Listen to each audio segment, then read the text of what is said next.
And it's on. Welcome to lecture 1999. And I have chosen the artwork by Mauricio Catalan because he made it 1000 in this same year, 1999. This infamous sculpture with the Pope laying with a meteorite hitting the Pope, finished in 1999. A scandalous artwork, but it's fun in its own way.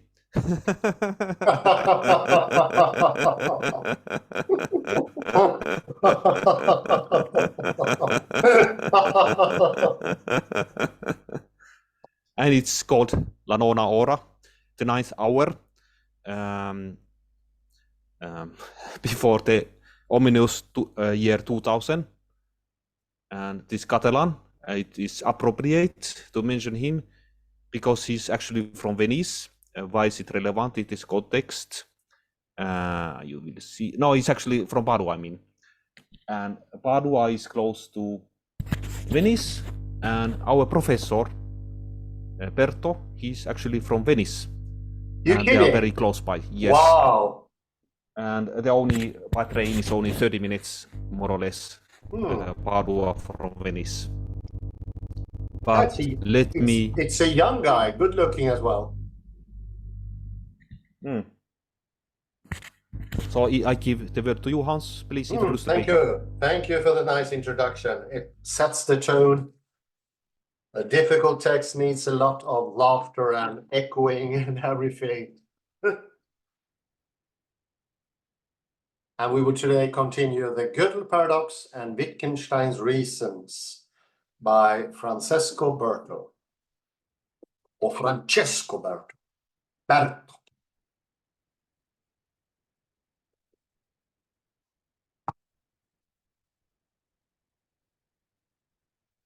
The takes from last time were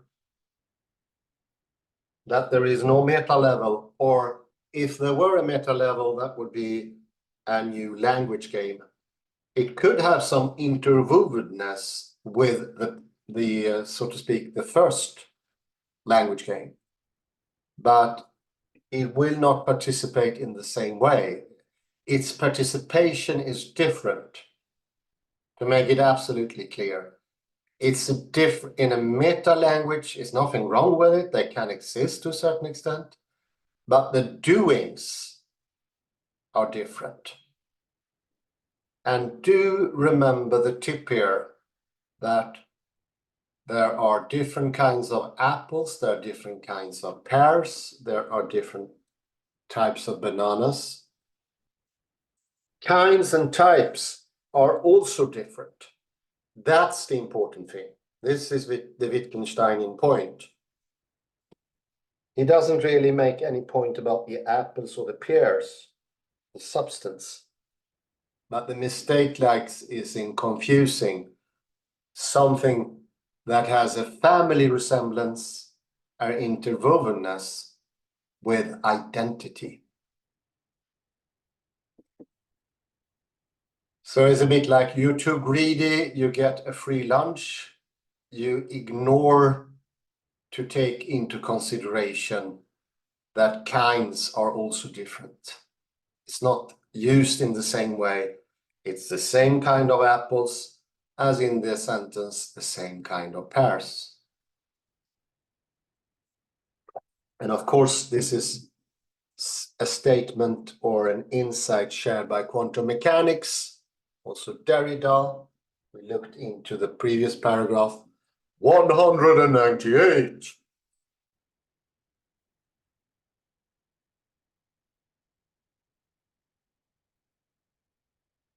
And this nicely solved the unresolvable paradoxes of Wittgenstein.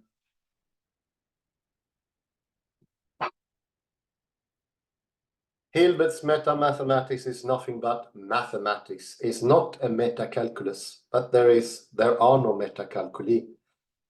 Just one more calculus. So it's not, and I think how I understand it, the essence of this sentence is not above. It's on the same level.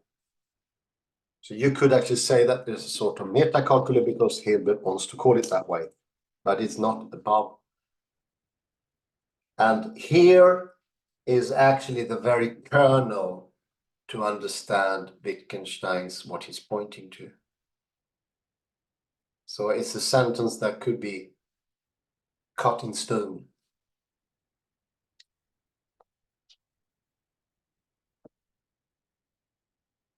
When do we know if something's true was also something that we went into.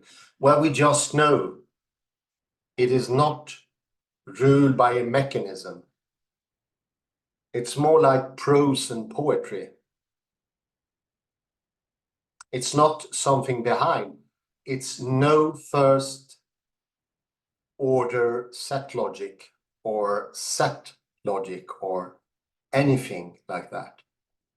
We just know. It's not intuition either. It's not happenstance, but we do know.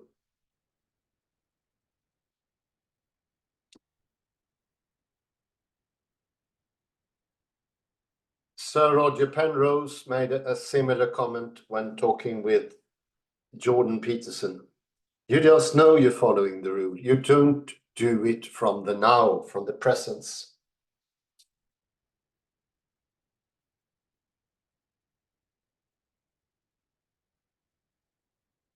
If you go further into the text,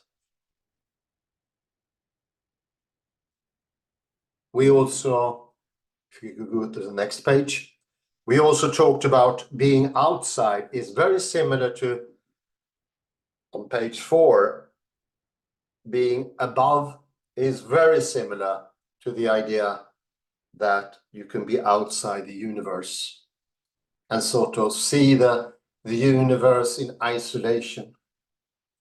This is, of course, called the cosmological fallacy by Roberto Unger and Lee Smolin. Lee Smolin. Lee Smolin, Lee kosmologiska Smolin. fallacy.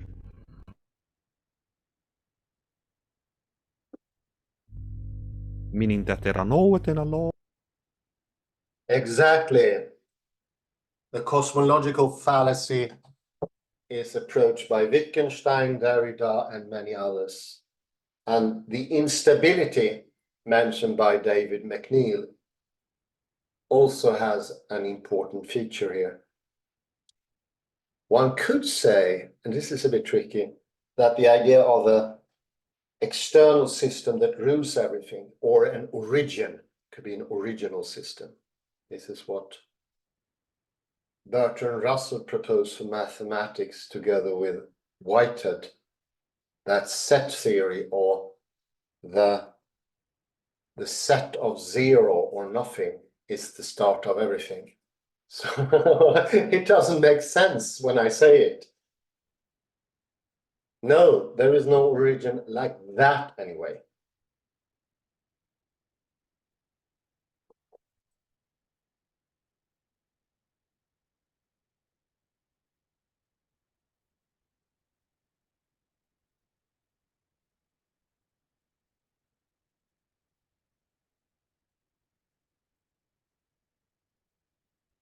So we can continue where we left off. Page 211.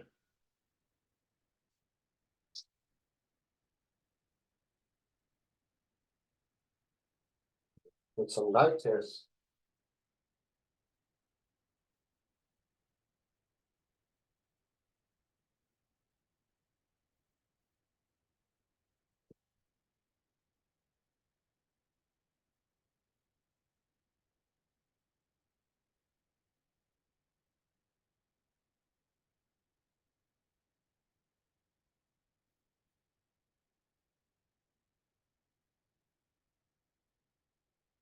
So incomplete was the last word. Also the separation between provability and truth, allegedly established as a consequence of G1 has to go. It has to go. Has to go. Has to go. Poor thing.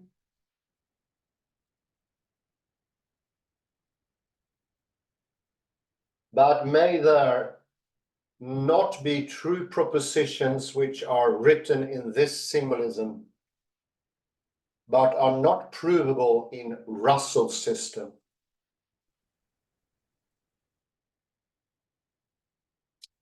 True propositions, hence propositions which are true in another system, that is, can rightly be asserted in another game.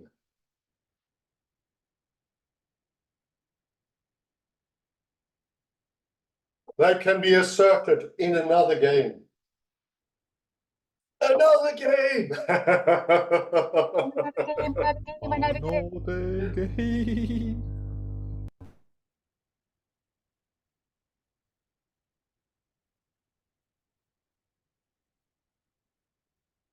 A proposition which cannot be proved in Russell's system is true or false in a different sense from a proposition of wow, Principia Mathematica. I did not read that beforehand and I'm completely dumbfounded. This is what I was referring to when I spoke about Russell and Whitehead. Wow, what an eerie coincidence. In the end, true in Russell's system means, as was said, proved in Russell's system, and false in Russell's system means the opposite has been proved in Russell's system.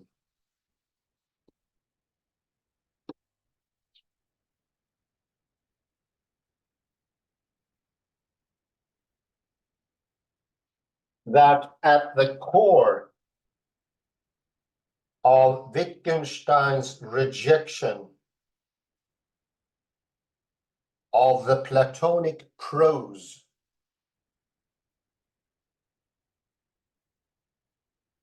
associated with Gödel's proof of G1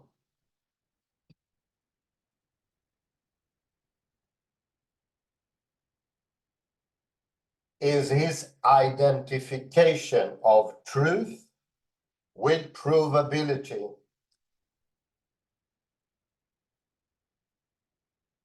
Has been argued in detail by Viktor Rodic and S.G. Shanker in various essays. Indeed. Some good tips there. Wow. I do say.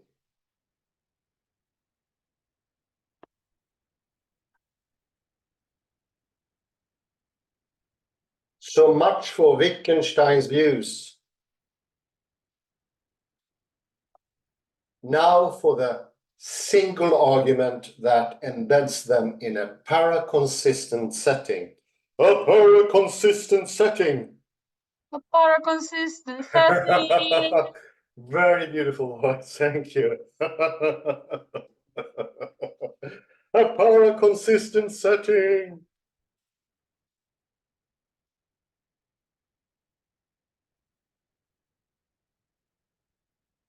My strategy, the single argument.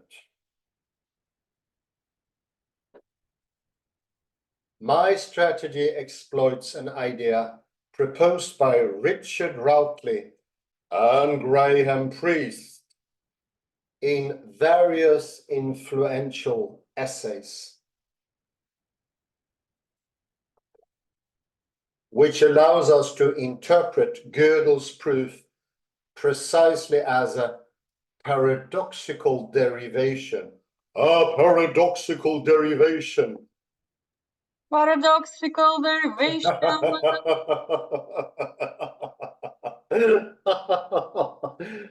This is important.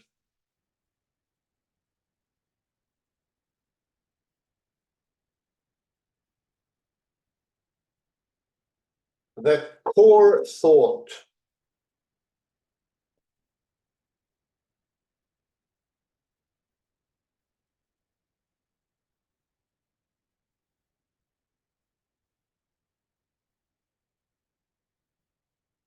is to see what happens when one applies G1 to the theory that captures our intuitive or naive notion of proof.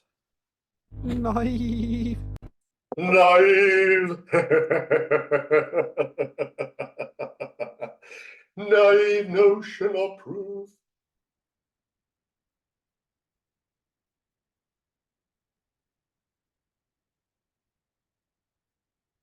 By naive notion of proof, Rootley and Priest mean the one underlying ordinary mathematical activity.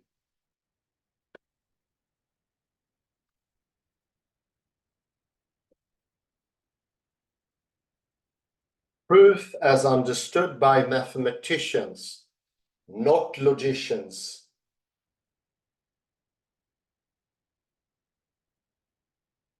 Is that process of deductive argumentation by which we establish certain mathematical claims to be true.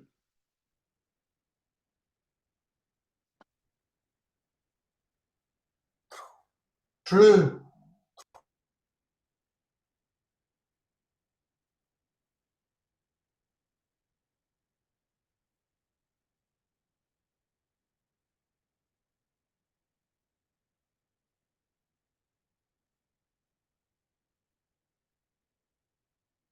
Since Hilbert, the famous Hilbert.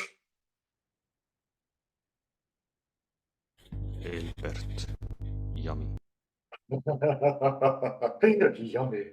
Formal logicians treat proofs as purely syntactic objects, machine-like, mechanic.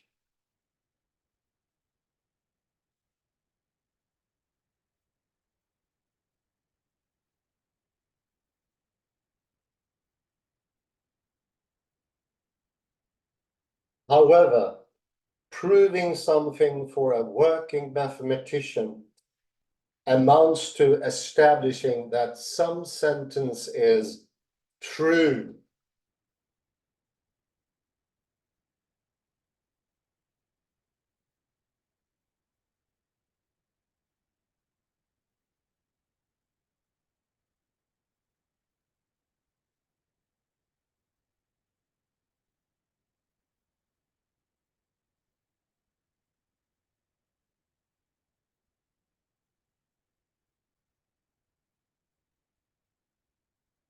When we want to settle the question whether some mathematical sentence is true or false, we try to deduce it or its negation.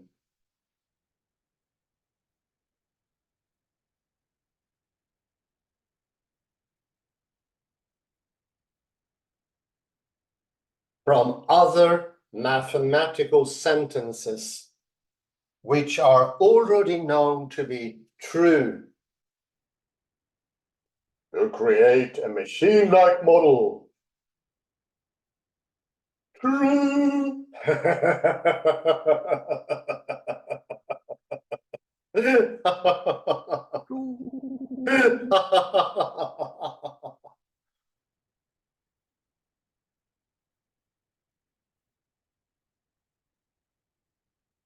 The process cannot go backwards ad infinitum. Ad infinitum. Ad infinitum.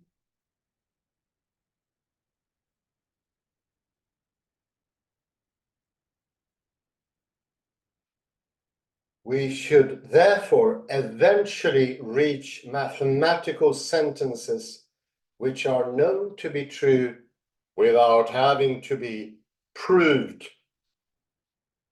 Proved. Let me hear the echoes. Proved.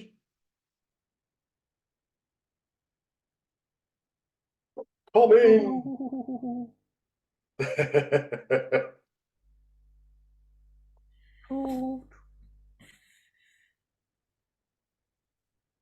For instance, because they are self-evident.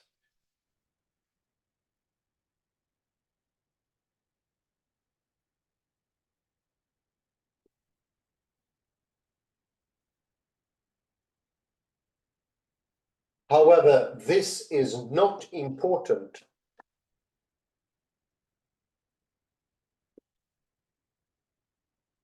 nor is it important to establish which are the primal truths concerning arithmetic.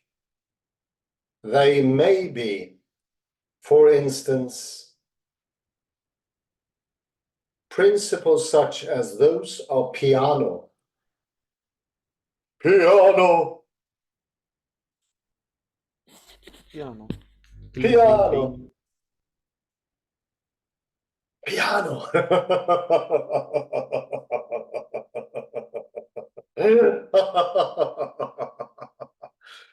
That is claims according to which every number has a successor, etc.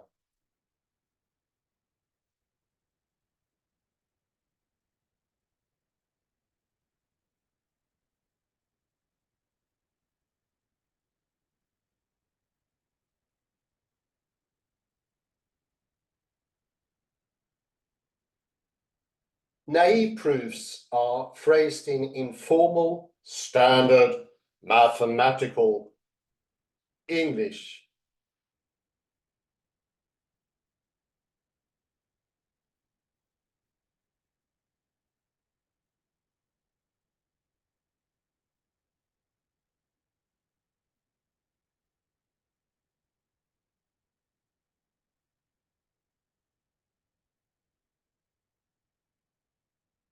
English! Mathematical English. But it is accepted by mathematicians that informal mathematics could be formalized if there were ever a point to doing so.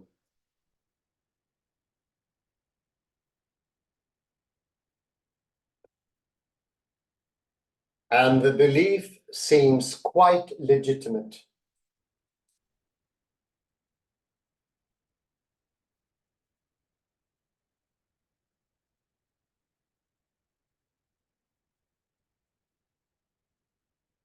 The primal truths may be written down in the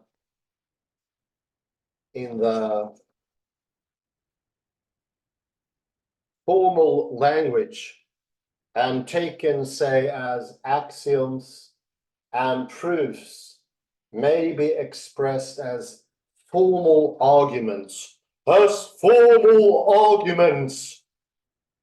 Come in, my echoes, come in. Formal argument. Formal. For.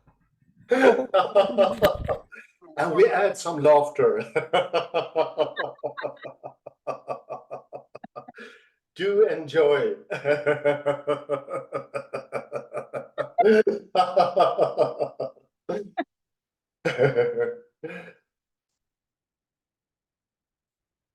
After the translation, the naive theory would certainly be sufficiently enough that is capable of representing all primitive recursive functions. Recursive. Primitive. Primitive recursive functions. Recursive, think of iteration. Iteration.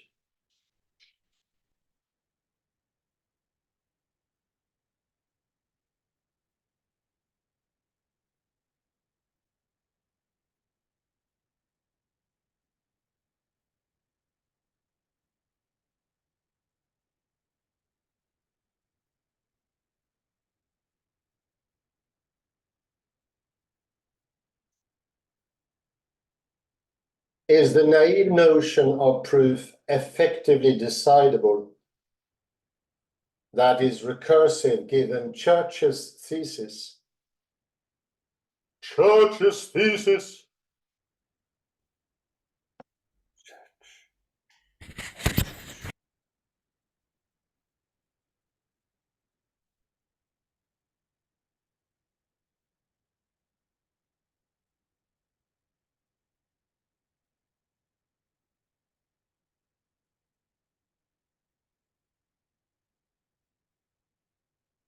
This is much less straightforward, and it is likely that the crux of the argument lies here.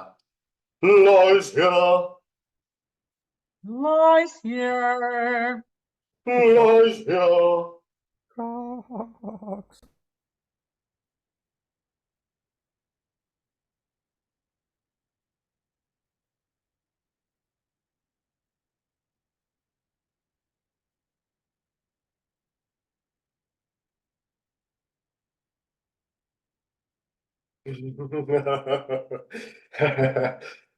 To assume that the proof relation of naive arithmetic is decidable challenges the standard perspective taken as established precisely by Gödel's results.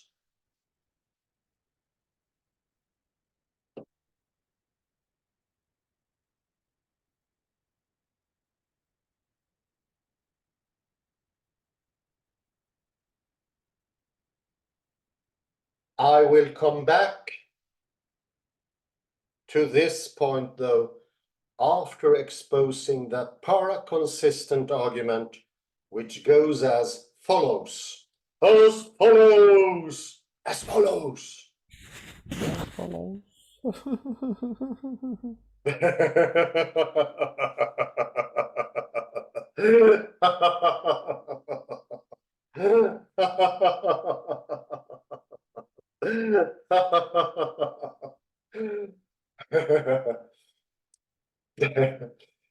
Let T be the formalization of our naive, intuitive mathematical theory. Mathematical theory.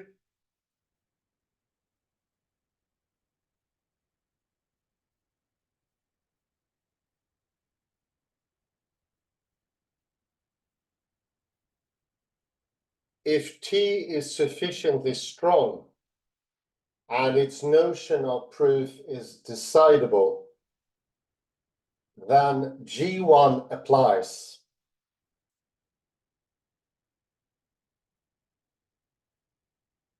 G1 applies. And please bear with me in this difficult section. I will take it up in the summary, so no worries. Such a difficult section. It is indeed.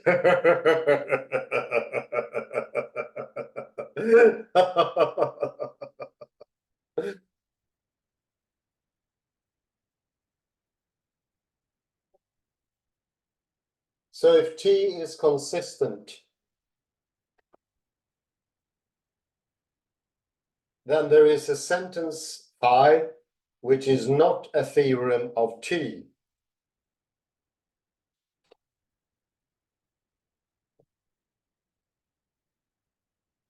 But which can be established as true via a naive proof, and therefore is a theorem of T. Of T! Of T! Of tea.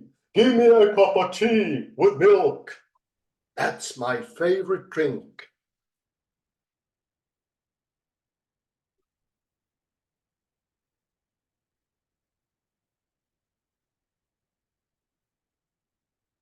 Of course, anything that is naively, intuitively provable is provable within the naive intuitive theory.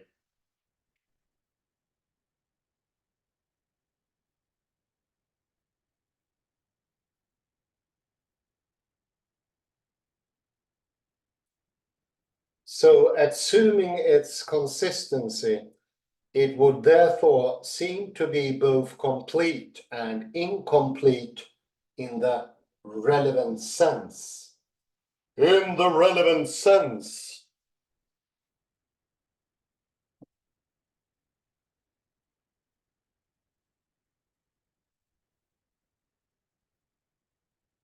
This is from Priest 1984 already. Now we have no way to avoid a paradox. Either we accept this one, that is T phi and not T phi, or we have to admit that our naive mathematical theory, with its naive notion of proof, is inconsistent.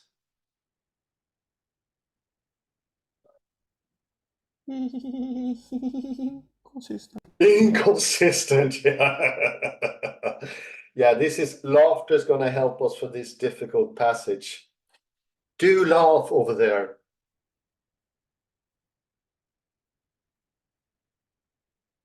Rutley and Priest claim that under few plausible assumptions,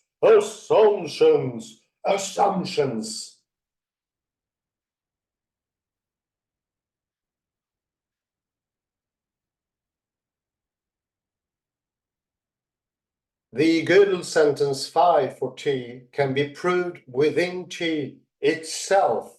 Itself.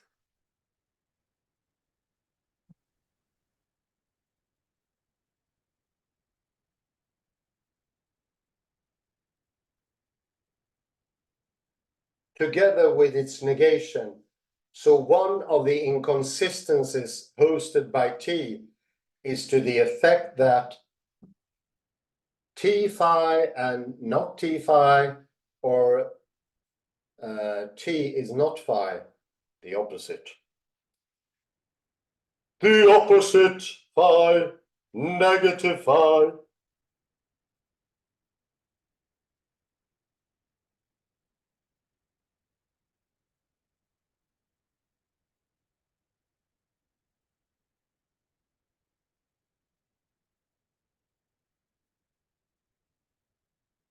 The philosophical point is that this sentence is not provable, now has its provable understood as meaning.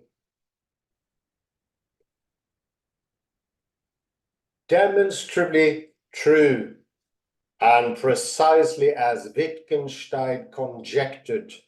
Conjectured.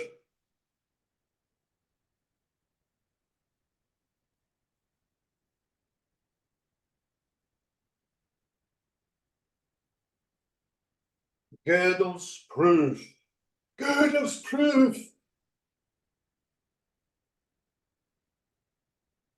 Oh. Proof. Proof. Proof.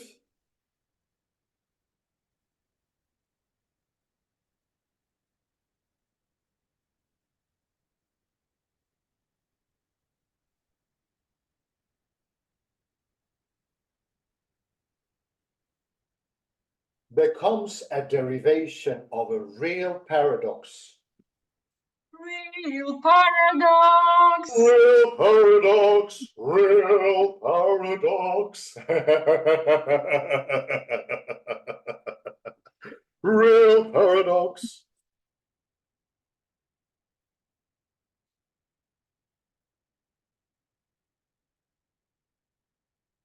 And you should compare the Cretensian here, or the Cretan, for understanding. In informal terms, the paradox is this.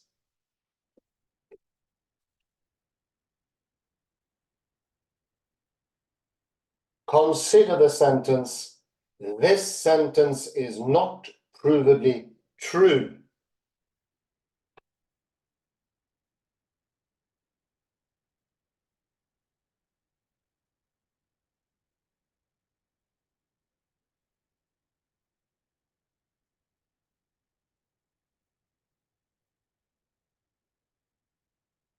Suppose the sentence is false. Then it is provably true, and hence true. By reductio, it is true.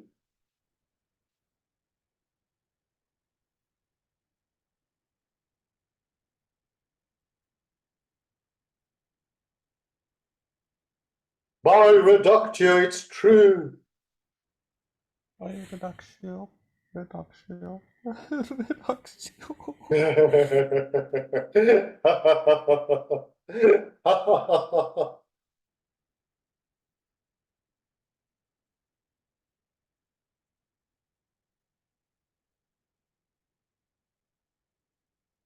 Moreover, we have just proved this.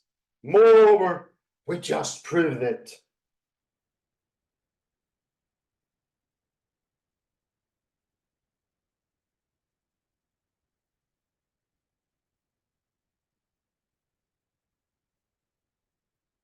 Hence, it is provably true.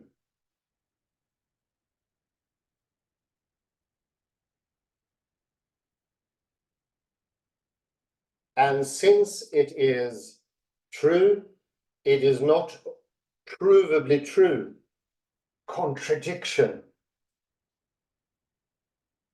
Contradiction. Contradiction. Contradiction. Sorry. Contradiction. Contradiction. I call this the God contradiction. This I do remember from Graham Priest.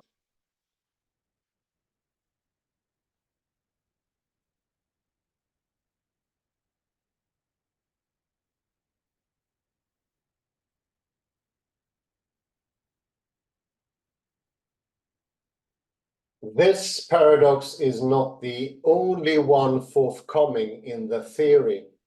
In the theory.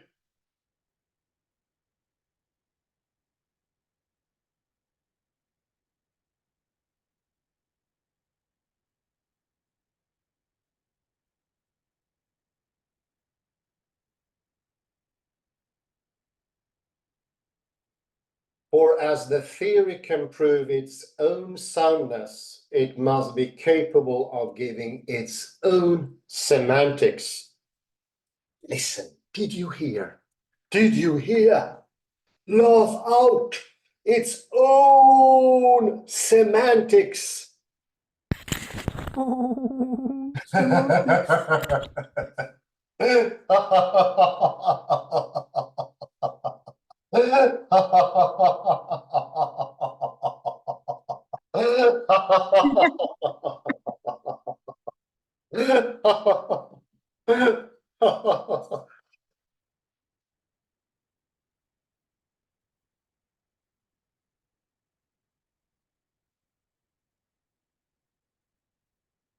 In particular, every instance of the T scheme for the language of the theory is provable in the theory.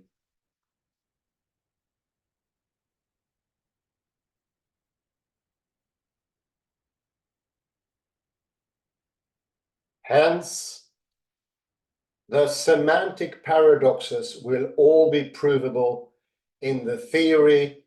Gödel's paradox is just a special case of this.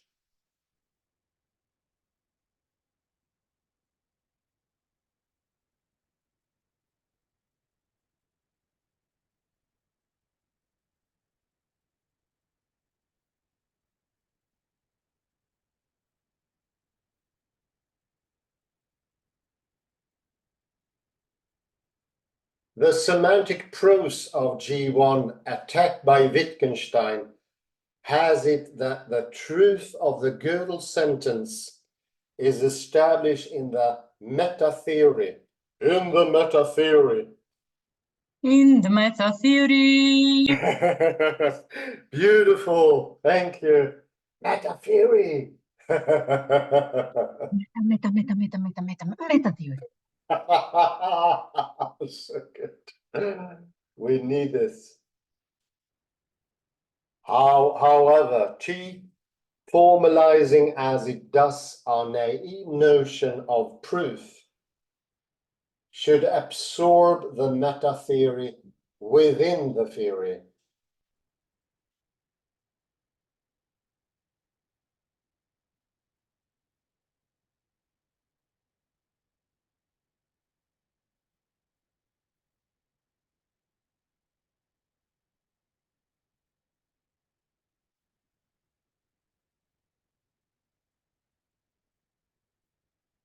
After all, as Wittgenstein might have added, mathematicians use ordinary English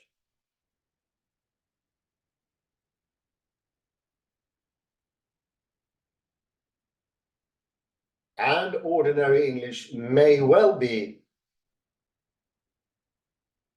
semantically closed. Semantically closed. Semantically closed. Semantically closed.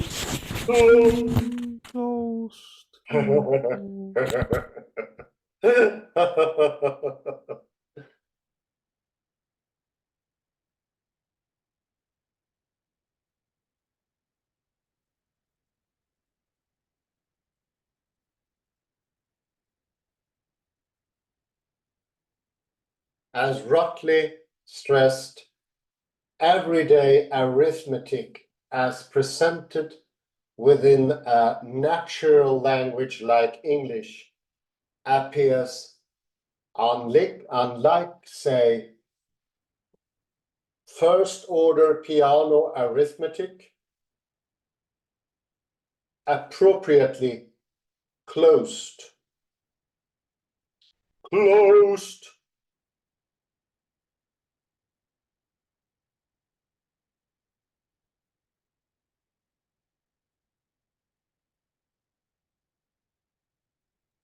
And listen now, and is provable in arithmetic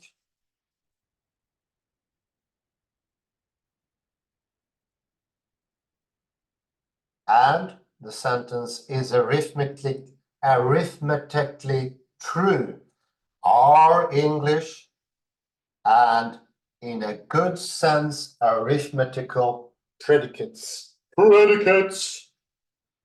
Predicates. Predicates.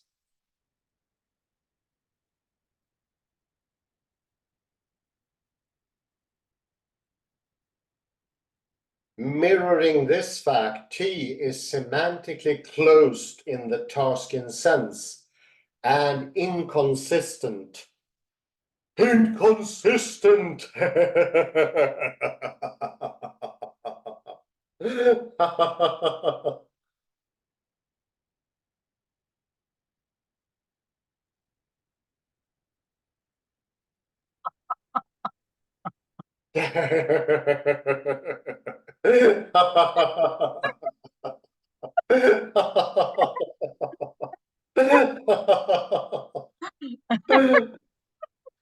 Very good.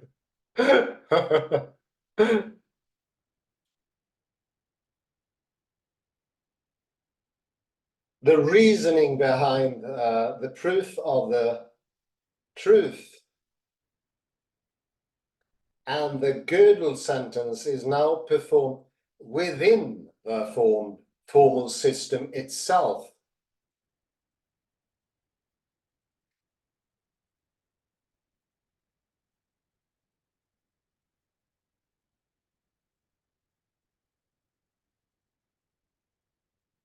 There is no meta system in which one establishes that if the object system is consistent, then the Gödel sentence is true. There are no meta systems.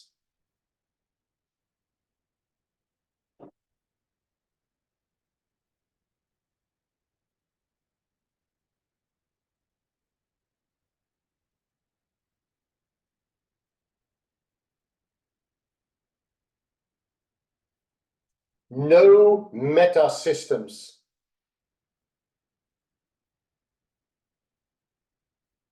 One cannot get out of the system. One cannot leave the universe and solve in its meta-system problems that were meaningfully expressible but undecidable within it.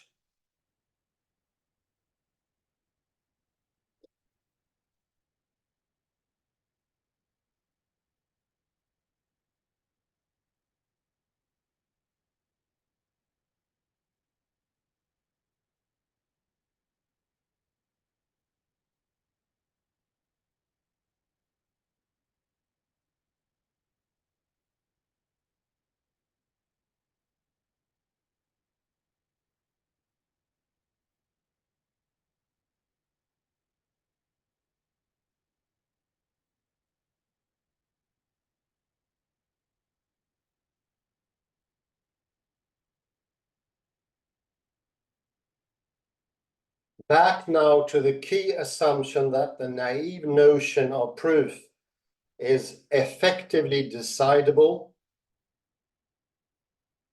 thus given church thesis recursive.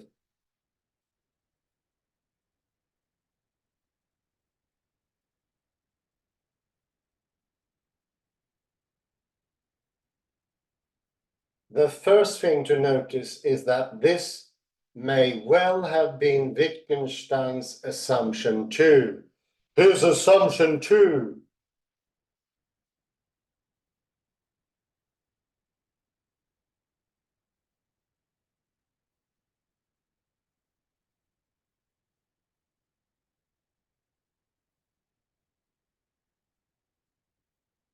Wittgenstein believed that the naive, that is the working mathematician's notion of proof had to be decidable in mathematics.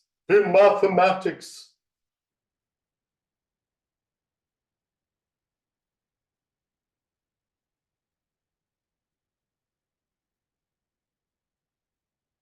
So the argument coheres with Wittgenstein's position on this. You jumped over 2-3 lines. Come again? Oh, sorry.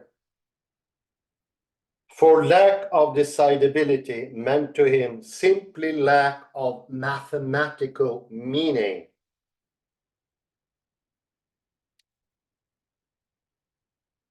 Thank you, Kelly. Wittgenstein believed that everything had to be decidable in mathematics. In mathematics. In mathematics. Mathematics. Mathematics. So the argument coheres with Wittgenstein's position on this point too. On this point too. Point.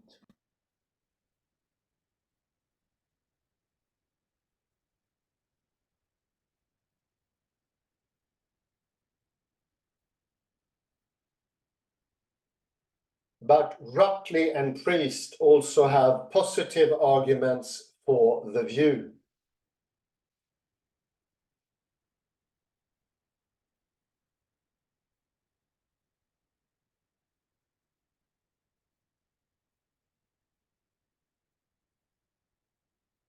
That the naive notion of proof is decidable means that we can, in principle, effectively recognize a naive proof when we see one.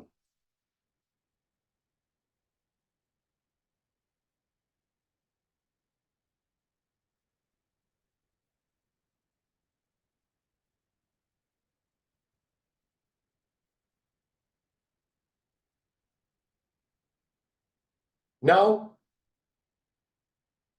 Priest, it is part of the very notion of proof that a proof should be effectively recognizable as such.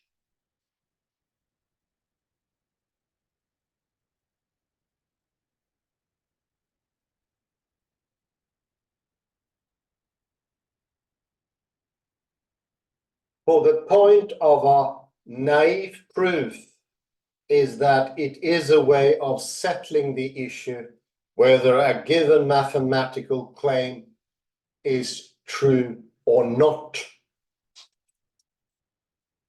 As Alonzo Church claims, Hello, Church. Graham Priest and Church, nice names. See what this is pointing to? To the Holy Father. It doesn't get any more holy than God himself. Consider the situation. Consider the situation which arises in the notion of proof is non-effective. Is non-effective.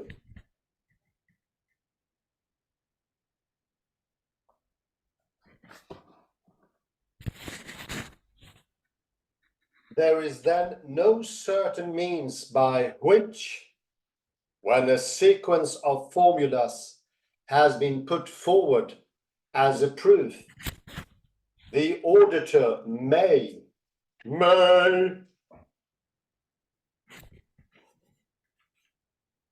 determine whether it is in fact a proof.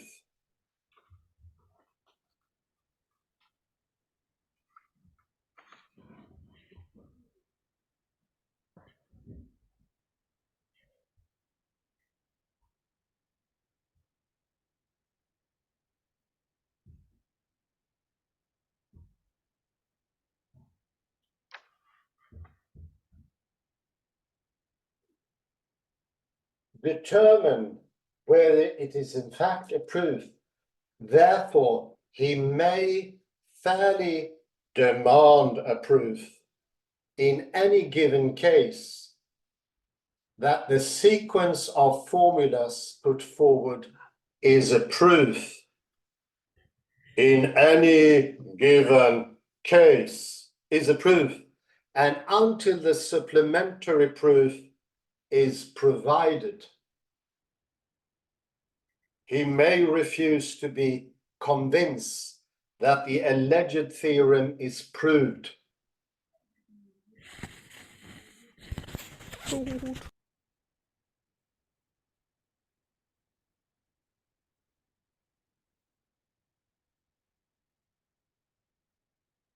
This supplementary proof ought to be regarded, it seems, as a part of the whole proof of the theorem. The whole part of the theorem, the whole proof of the theorem. Indeed. Indeed. Behold.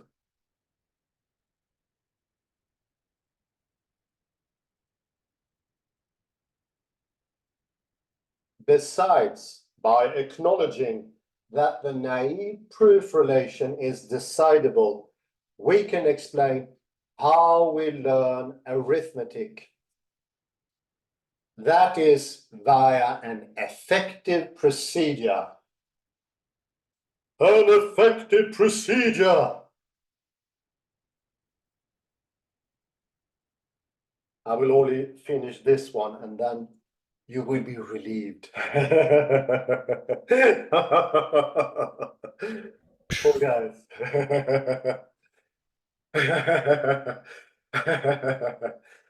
We appear to obtain our grasp of arithmetic by learning a set of basic and effective procedures for counting, adding, etc.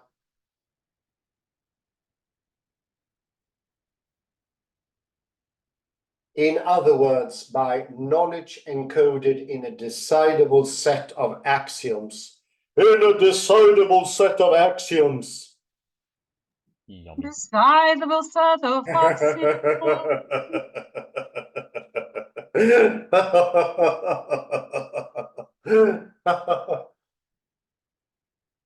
If this is right, then arithmetic truth would seem to be just what is determined by these procedures. Thank God we got a clue.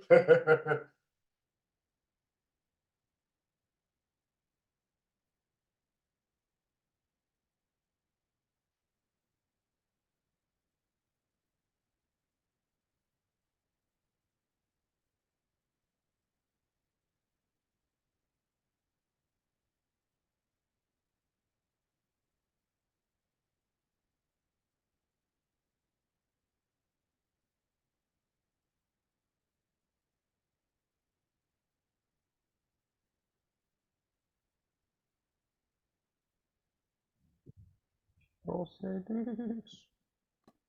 It must therefore be axiomatic.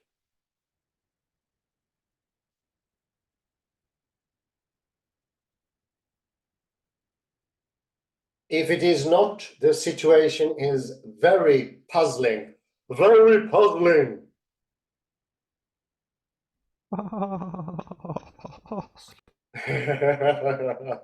The only real alternative seems to be Platonism, together with the possession of some kind of sixth sense, mathematical intuition. Well written, Graham Priest. Thank you. And here, with mathematical intuition, we end 1999. I will put a pause. I need a little drink here.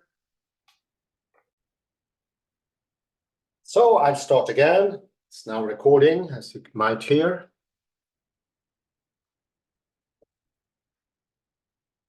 So at the very end here, we got the tip here.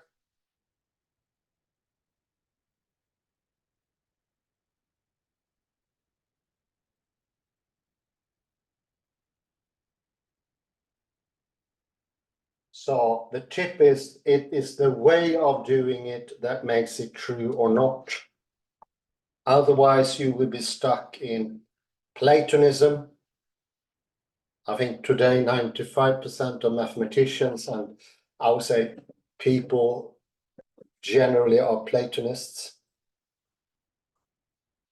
And for that, we need some kind of sixth sense, mathematical intuition. This is a way out of this. It's the doing that determines whether it's true or not. How you do it, you can compare that to the overall intake or the stage setting. It is that totality that decides whether it's true or not. It's not some sort of mathematical intuition in the head of a certain person. It's neither inside nor outside, or both, if you prefer. And as you can hear, this is rather big. These complex and rather dry sentences has an enormous potentiality. It is within the sentence the truth can be found. You do not have to go to a meta theory.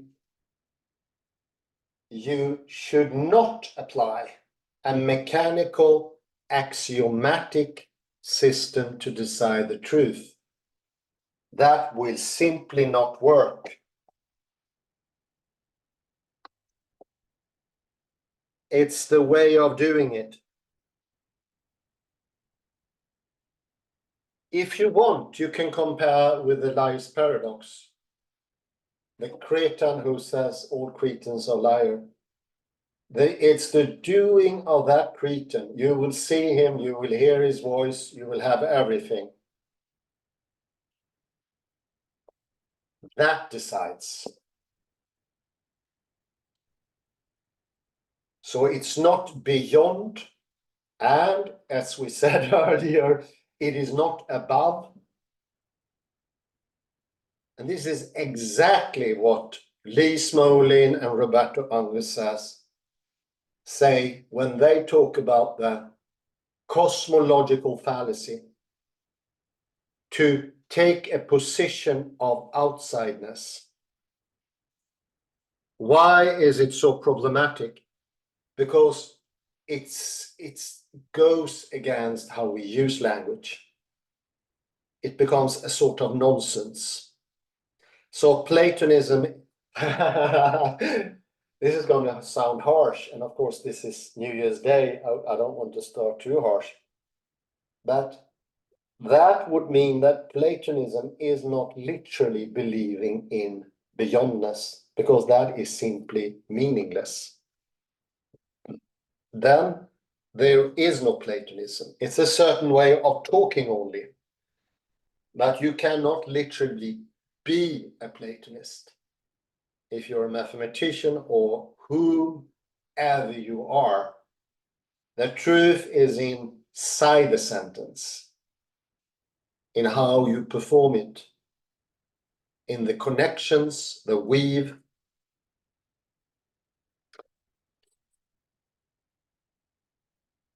So there are some people criticizing Platonism, for instance, in a way I would say Hofstadter does to a certain extent. But no, it's impossible to criticize because it doesn't mean anything. So the negation of Platonism would still be Platonism. That is only a misunderstanding, or only. Sorry, it's not only. It's that's the biggest, hardest to understand problem, but it's still not that complex. Let me jump back a bit here.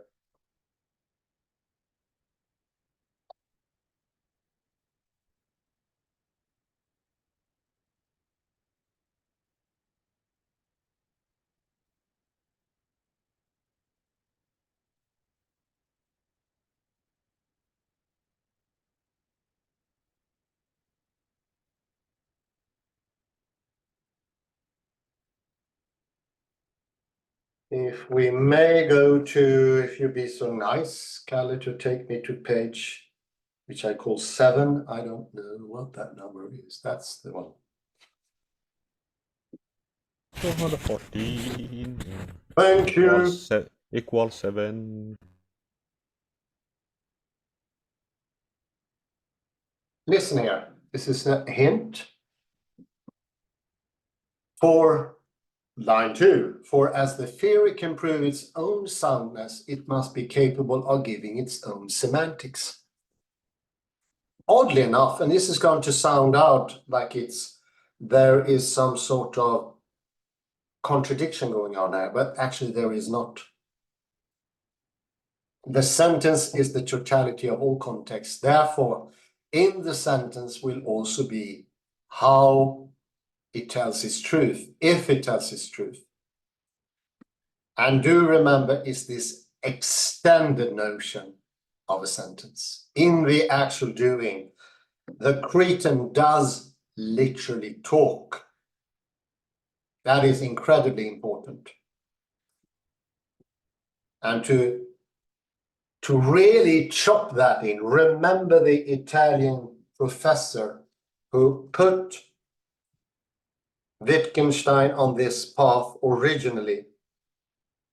He made a gesture, and that was the upstart of Wittgenstein thinking completely new. He reorganized all his theory from scratch, so they didn't have a foundation. We need no foundation. The sentence itself, not. So the problem somehow starts when you make all the sentences for Handel. For instance, when we looked at original, the problem started when we look at this sentence in this part of Revelation as an isolable thing. Then you already have a problem. And it will not be solved by looking at an original. You have already lost the context, which is the totality of Revelation or the Bible. The same goes for the mathematical sentence. If we go down to the second paragraph at the end, I really like that. At the end of the second paragraph, that's the third, I think. The way I count, anyway. One cannot. You need to, could you please go up a bit to the second paragraph? Oh yeah, thank you very much. A little bit more up. 3 lines more. Perfect. Perfect. One cannot, listen now, one cannot get out of the system.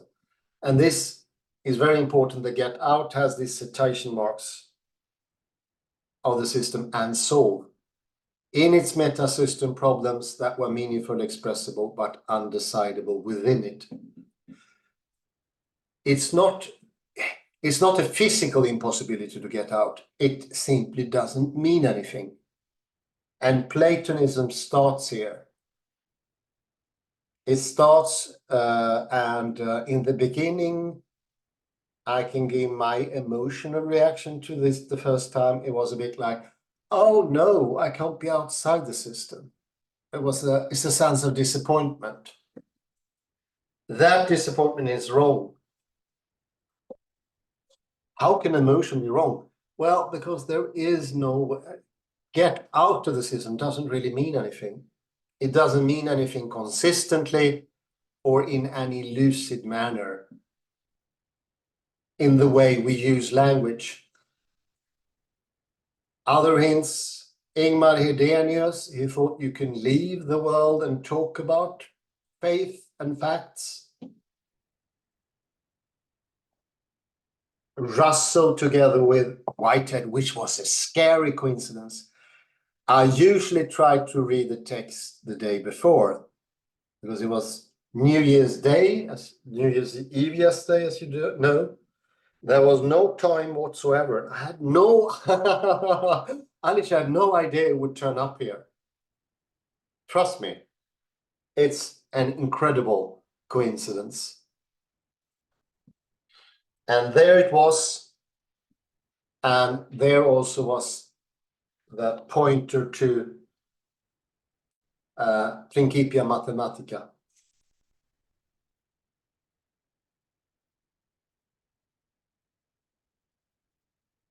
It's maybe the weirdest coincidence, whatever.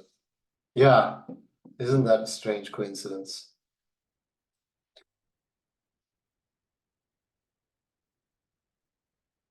We can go to the next page.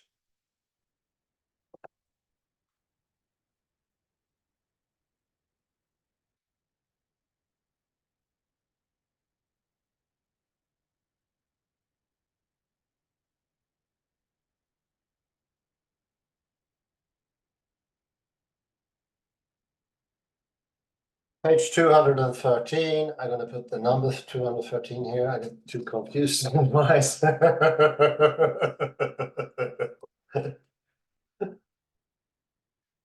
So tense from reading Wittgenstein broke the lead here in the pen. It is building up tension. It's recursive function, and that is actually what we talked about earlier on, iteration. Do remember that? Iteration strengthens the argument.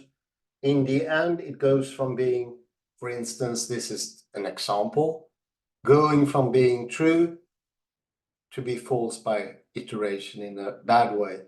But it can most usually go from being a piece of nonsense, having no place, and for each iteration by more and more people, it becomes more and more of a thing. The iterations do not disappear into the Platonic transcendental. That's another thing that could be helpful. Nothing disappears.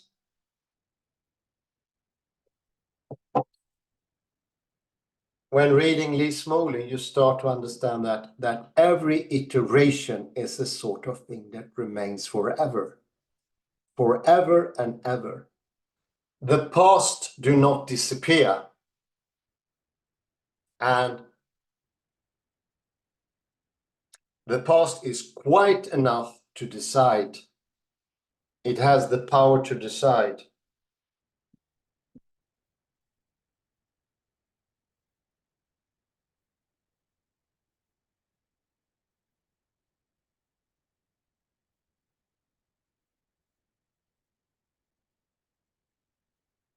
If you go down to the quote here, on the bottom of that page,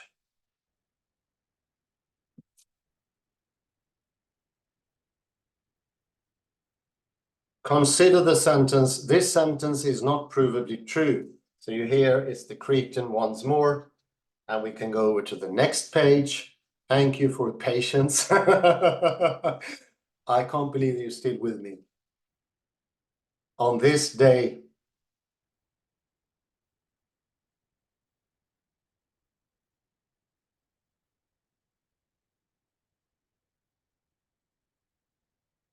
for as the theory, second line, can prove its own soundness, it must be capable of giving its own semantics. It was just in the beginning there in the quote from Priest. But then, of course, we can go now down.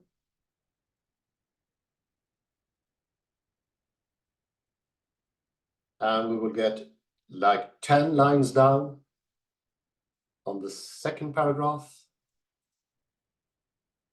And I'm afraid it's a sentence beginning in and. And is provable. And watch the citation marks. Did you find and is provable? Yeah, there it is. Thank you very much, Kalle. Great. And is provable in arithmetic and is arithmetically true are English. And in a good sense, arithmetical predicates. It's still in English. So it can be performed within English, within the language which takes in everything, and there you found it. There's no meta system. There's no need for it either. Yeah, there's no need for it. Can you get that?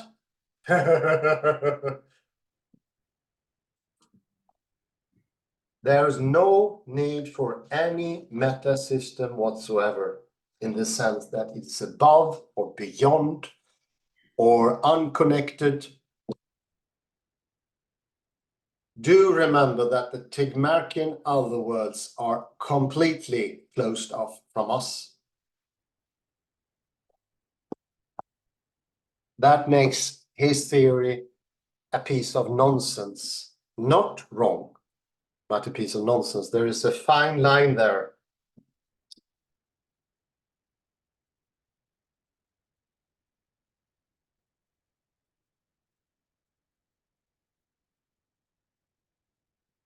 And if we go down,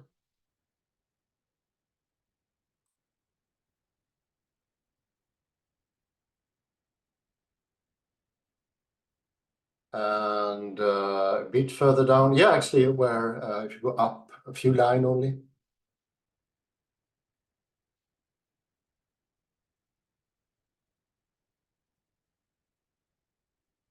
Go up. We get further down the page. The other direction, please. Yeah, thanks, sorry. There you go. That's fantastic. The first thing is to notice is this, that this may well have been Wittgenstein's assumption too. And so on and so on and so on. For lack of decidability meant to him simply lack of mathematical meaning. Meaning is use. Wittgenstein believed that everything had to be decidable in mathematics, not outside of it. So the argument coheres with Wittgenstein's position on this point too. This is just extraordinary. And it's the same as every relation in the universe is global, oddly enough, because local reality is looking at reality from a perspective that's not possible simply. You cannot leave your own skin, so to speak. You are still here. Absolutely. Should I? Why not? Let me, with your permission, I will comment on something. Just I one last Yes, thing, you want to? Kalle, if you with Yes, your please patience. continue. Please. If you go to page 215, I will just repeat, so to close off the business. The second quote here from Priest, which I already read once more, but for good measure, I read it once more. If this is right, the arithmetic truth would seem to be just what is determined by these procedures, by the procedures. Remember the procedure, the action. Forget the rest of what says here. But remember, there is a procedure. This could be a hint. And I said the word procedure here is not a happenstance. Kalle, please come in. Sorry for your wait. Thank you for your patience. So 214. Let me comment on this phrase. Ordinary English may well be semantically closed. And I would say that there are no closed systems. There are no closed systems. And I actually believe that Wittgenstein would have agreed with. Oh yeah, he does. And this is also the author's point. Okay. No, so I don't need to point, but we could mention a couple of examples. For instance, in the discussion between Jordan Peterson and Penrose, Sir Roger Penrose, for Penrose, the word observer is something else. And to give another funny example, that systems are never closed, or as I would say, they are almost closed. Okay, they are closed, but they are almost closed. Is from the movie that we discussed in the previous lecture, Chaplin Dictator. Oh yeah. We could take it because fun to illustrate the thing, and so what is? Think about the mustaches in this movie. So mustaches, do they belong to Chaplin or to Hitler? Yeah. So the both mustaches are, so to say, intertwined. And so mustaches are intertwined to make a pun. It's an iteration of the moustache, and it gets its, for instance, the swastika, because of iteration, it gets its force. And before the Third Reich, the swastika had another meaning, but it got to change meaning because of its iteration. One time wouldn't be enough. Absolutely. So these systems are almost, but they never completely closed. So that's the point.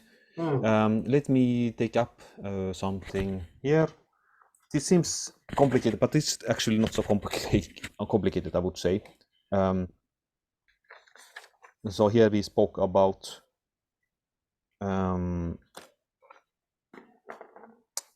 the tea. Yeah, I do like my tea very milky. Yeah, sorry, yeah, continue. It's a little bit complicated, but let me. So, for instance, here, so if tea is consistent, etc., etc. So let me illustrate with the Greek tau, which is actually the origin of our tea, and it's also, it became in Christian contexts symbol of the cross, where Jesus was hanged. Yeah. It has the same form. So what is the point? So the cross where he was hanged, crucified, it was rough. It was wood. One cross was not like the other. They have rough edges. Oh yeah. So in other words, so a T in our alphabet is consistent in one way. because you can say form words with it. Oh yeah, Like the word, so it's consistent within the language. So you can create a word with it, like the word tau, or even the word consistent. So it is consistent within the language. But if you go into the real world, so to say, or you could say that the cross as a symbol that you can put is a Christian symbol. This is consistent because they always refer to Christ's instrument to death. Yes. But the original cross, so to say, is rough. So it's inconsistent within itself. Oh yeah. Do you get it? Yeah. So yeah, the T is both consistent.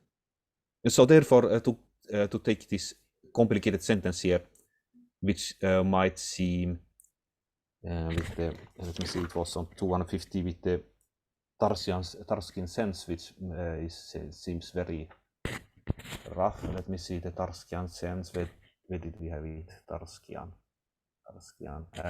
No, it's not this. Yes. So this sentence is difficult.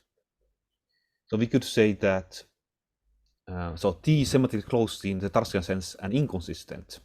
So it's one sense, let's say the cross, the Christian symbol, is semantically closed because it refers to the Christian symbol.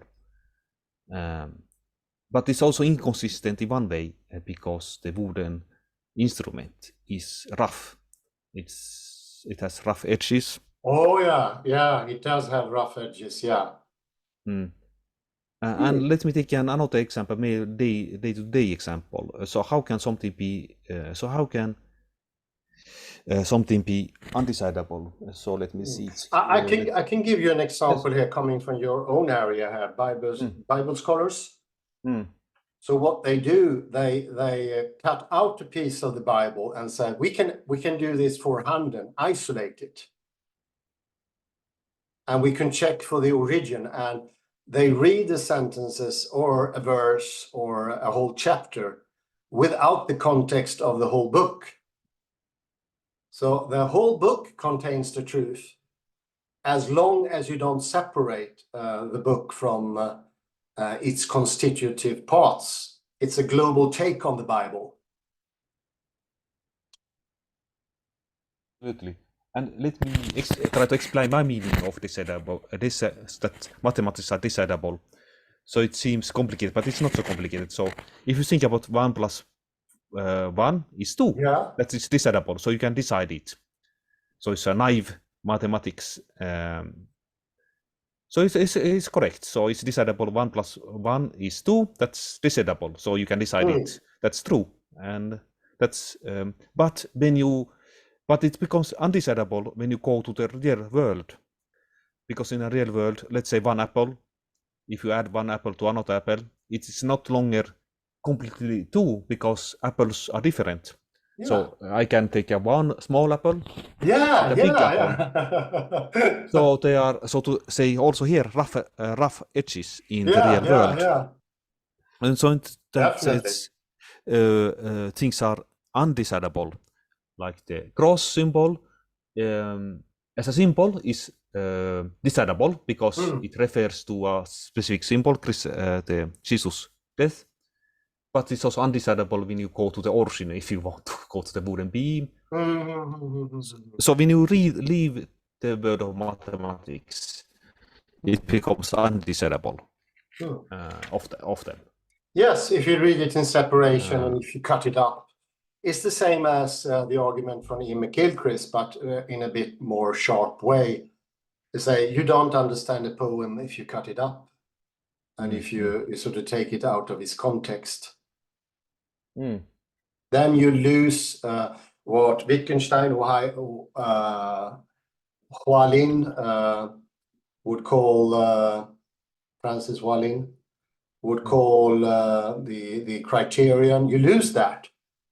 If you take it out of its context, all needs to go in there, all of it, and then it's not problematic anymore. And you can read it note by note. You can read it separately in a way, but the whole thing has to go. Absolutely. And people when they want to give an example of a truth, a great example of truth, they can give this 1 + 1 is 2. That is a great truth for people. That's completely true, but it's a naive understanding, so to say. Oh, yeah. It's complete, it's sense, but when you it's a naive It's naive, conception. it's naive, yeah. But It then it's true. Okay, yes, Uh, we can give it to them, but then but there's also something called undesirable mathematics or undesirable reality with the rough edges that you have in nature, like woods in a forest. They are rough edges, blah blah blah blah. But Mirja, please say something if you want. Not this time. I'm just still learning and enjoy listening to you. Yeah, and you helped a lot with the laughs and the echoes. Thank you very much for that. Thank you. Thank you. I would say one last thing here. This is actually quite close to, how can I put this? Of course, we have Noam Chomsky who wants to separate every word. This is crazy.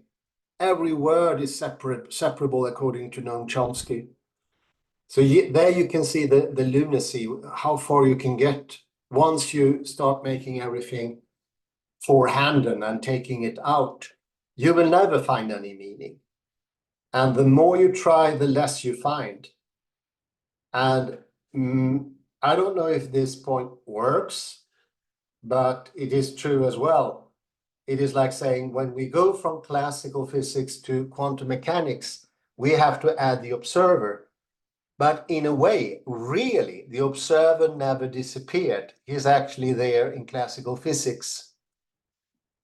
But it's not mentioned in classical physics when we say, well, that is what makes classical physics not working, because we need the observer. He's there, and it creates a sort of nonsense in classical physics. For instance, the free body problem and so on. So there you go. It's a very important thing, very complicated, but Kalle, you have to take it apart. And thank you very much. Should we end with that nice photo? Beautifully taken. I like the red carpet as well. I say thank you very much for sharing on this day. And everyone listening in, have a beautiful day, morning or afternoon, wherever you are. Bye-bye for now.